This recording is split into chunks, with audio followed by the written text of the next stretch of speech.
Hey everyone, Andrew Mitrich here, and welcome back. Another day, another batch of crucial updates that absolutely demand your attention. I used to be deep inside a major media organization, saw firsthand how narratives were twisted to fit agendas, and I chose to walk away. Now, I'm independent, I speak my mind, and I tell you what truly matters, connecting the dots that others ignore. If you find value in these insights, please hit that like button, subscribe to the channel, and if you're able, consider becoming a sponsor. Your support helps keep this platform alive and thriving, allowing us to keep digging for the truth. Now, let's dive straight into some utterly shocking news from the UK this morning. In Manchester, near the Heaton Park Synagogue, a vehicle tragically impacted a group of individuals. What followed was even more disturbing. The driver exited the car and, armed with a bladed object, engaged with one of the police officers. British media outlets are reporting that the immediate danger to the public has been mitigated.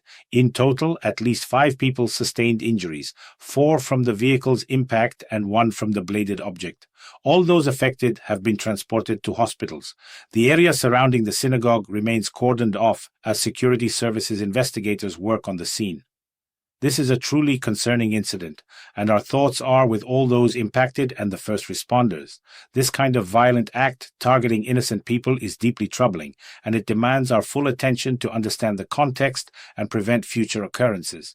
Remember to like and subscribe. It really helps to push this content out to more people who need to hear it. Now, shifting gears to Germany, where we're seeing renewed discontent and instances of unacceptable behavior. In Göttingen, unknown individuals vandalized the office of the Christian Democratic Union, which is the party of Friedrich Merz, defacing it with some pretty aggressive messages. Police reports indicate that the perpetrators shattered the building's windows and covered the walls with pro-Palestinian slogans. The estimated damage is in the tens of thousands of euros. Eyewitnesses suggest 3 individuals, dressed in black, may have been involved in these acts of lawlessness. The incident is now being investigated as a politically motivated crime by state security. Local politicians have reacted strongly, with the head of the CDU's city branch stating that these events go beyond human comprehension and were carried out by those who have no interest in democracy. Member of the Bundestag Fritz Günzler added that these actions certainly do not help the people of Gaza. Authorities are also looking into potential connections between this incident and other similar occurrences. It's a stark reminder that even in democracies, political tensions can boil over into destructive behavior, threatening the very foundations of peaceful discourse. If you're finding this information valuable, please remember to hit that like button and subscribe. It helps these crucial discussions reach a wider audience. And speaking of Germany, the authorities have now openly acknowledged a significant vulnerability. The German military currently cannot effectively neutralize drones within its own borders. The explanation provided is that the military lacks the legal authority to intercept drones, primarily because the country does not possess a comprehensive anti-drone defense system. They're essentially starting from scratch to build this protective system, and the air defense capabilities, which were actually dismantled back in 2010, need to be rebuilt almost entirely. This is a shocking admission. Federal Interior Minister Alexander Dobrindt has already labeled this situation as a very alarming signal. Over recent days, numerous drone flights have been reported across Germany, hovering over strategic locations, from the shipyard in Kiel all the way to military installations in Rostock. In some instances, these weren't just single drones, but entire groups of unmanned aerial vehicles. This is a serious national security concern, highlighting a critical gap in their defensive capabilities. It shows a certain short-sightedness in dismantling essential defenses, and now they're playing catch-up in a rapidly evolving threat landscape. Don't forget to like and subscribe if you want to stay informed about these critical global developments. Moving on to a rather tense encounter at the European Union leaders' meeting in Copenhagen. German Chancellor Friedrich Merz sharply criticized Hungarian Prime Minister Viktor Orbán, accusing him of derailing discussions on the EU's security needs. This confrontation took place during a debate about how the European Union can better safeguard itself from various threats. Viktor Orbán, in turn, took to social media, specifically Platform X, to declare, "The situation is serious." He stated that frankly pro-war proposals were on the negotiation table and that this summit proves that the coming months will be linked to the threat of war. So, according to Viktor Orbán, there are serious concerns about a potential conflict in Europe. Overall, at this informal meeting of EU heads of state in Copenhagen, participants failed to reach full consensus on concrete measures. The primary reason for this lack of unified agreement was disagreements among member states regarding proposals from European Commission President Ursula von der Leyen and European Council President Antonio Costa. Von der Leyen had championed the concept of a drone wall along the EU's eastern border, designed to track and intercept unmanned aerial vehicles. However, major EU nations like Germany, France, and Italy expressed skepticism about the scale and funding of such a project. They have their doubts, but Eastern European countries, including Poland, Lithuania, Latvia, Estonia, Finland, Romania, and Bulgaria, are actively pushing for this initiative. The European Commission is now diligently working on refining a defense roadmap, which is expected to be published in 2 weeks. Decisions on defense matters are slated to be made at the EU summit at the end of this month in late October. Meanwhile, Danish Prime Minister Mette Frederiksen has stated that when she looks at contemporary Europe, she believes they are in the most challenging and dangerous situation since the conclusion of World War II. Her words underscore a deepening anxiety across the continent. It's highly likely that this rhetoric of conflict and escalating tensions will only intensify, and we all need to be prepared for that reality. This is not just political posturing. These are real concerns about security and stability. On a different note, still concerning Germany, a new report reveals that health issues now account for nearly 1 in 5 cases of excessive debt in the country, surpassing unemployment and divorce as a leading cause. This is a truly unexpected turn of events. An unforeseen illness, an accident, or an addiction can be enough to plunge a German household into a financial debt spiral that can persist for years. This is what the new national report, published today, highlights. Essentially, health problems are driving Germans into insolvency. The debt situation also involves multiple creditors. While half of those facing debt issues owe fewer than 10 creditors, nearly a quarter, 24%, are indebted to more than 20 creditors. This dramatically complicates restructuring and negotiations with creditors.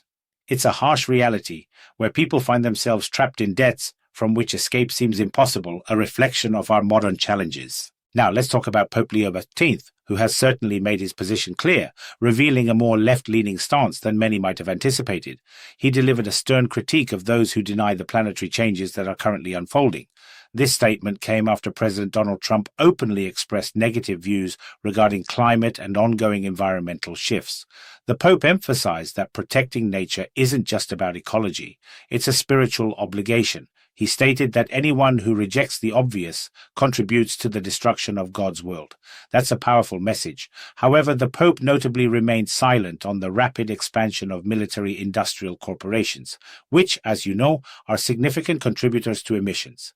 It seems his concern is primarily focused on Republicans not embracing the agenda promoted by Democrats. As expected, Arnold Schwarzenegger, who is also involved in this environmental discourse, praised Pope Leo XIV.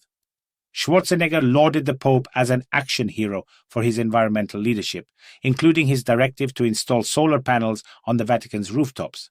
This clearly shows the intersection of faith, politics, and environmentalism playing out on a global stage, with figures choosing sides in the ongoing debate. In other significant news, Taiwan has emerged as the world's largest importer of Russian naphtha. Naphtha, for those who don't know, isn't crude oil itself, but rather refined petroleum products used in the production of chemicals essential for the semiconductor industry. Here's the kicker. Despite Taiwan joining other sanctions against Russia and considering itself an ally of Ukraine, calculations show that Taiwan, which is often referred to as self-governing, but has always been under the watch and influence of the United States, has spent over 11 billion euros on Russian energy resources since the beginning of the conflict. To put that in perspective, that's 220 times more than what they've spent supporting Ukraine. That's a truly astounding figure. The United States stands behind the authorities in Taiwan, that's no secret. While the US officially acknowledges the One China policy, it simultaneously provides informal support to Taiwan through military supplies, delegation visits, and trade agreements. It's all strategically orchestrated to benefit the United States first and foremost. This situation reveals a complex web of geopolitical interests and economic realities, where stated alliances can sometimes be overshadowed by practical necessities, and it certainly raises questions about the consistency of global sanctions efforts. Now, let's turn to some important news from the United States. The government shutdown, which, let's be clear, was consciously allowed by the Democrats, has now begun to hit farmers hard. Payments and loans have been suspended, leading to immediate consequences. A portion of payments to agricultural producers has ceased, which is truly devastating, and access to crucial loans has been delayed. This has compounded problems for farmers who are already grappling with low commodity prices, record debt, and ongoing trade disputes, all while the harvest season is in full swing. It's no secret that farmers are facing immense challenges in all countries these days, even in the United States. This shutdown is just another layer of difficulty for an already struggling sector, and the ripple effects throughout the economy could be significant. So, to quickly recap, we've seen a disturbing incident in Manchester, UK, where a vehicle and bladed weapon were used in an attack near a synagogue. Germany is struggling with politically motivated vandalism and a critical vulnerability in its anti-drone defenses. The EU is grappling with internal divisions over defense strategies, with leaders expressing serious concerns about the potential for conflict in Europe. Pope Leo XIV has voiced strong environmental views, while Taiwan's significant imports of Russian energy raise questions about sanctions and geopolitical alignments. And finally, the US government shutdown is now negatively impacting American farmers. It's a lot to take in, and it paints a picture of a world in constant flux, facing a multitude of challenges. As always, my goal is to connect these dots for you, to show you the bigger picture.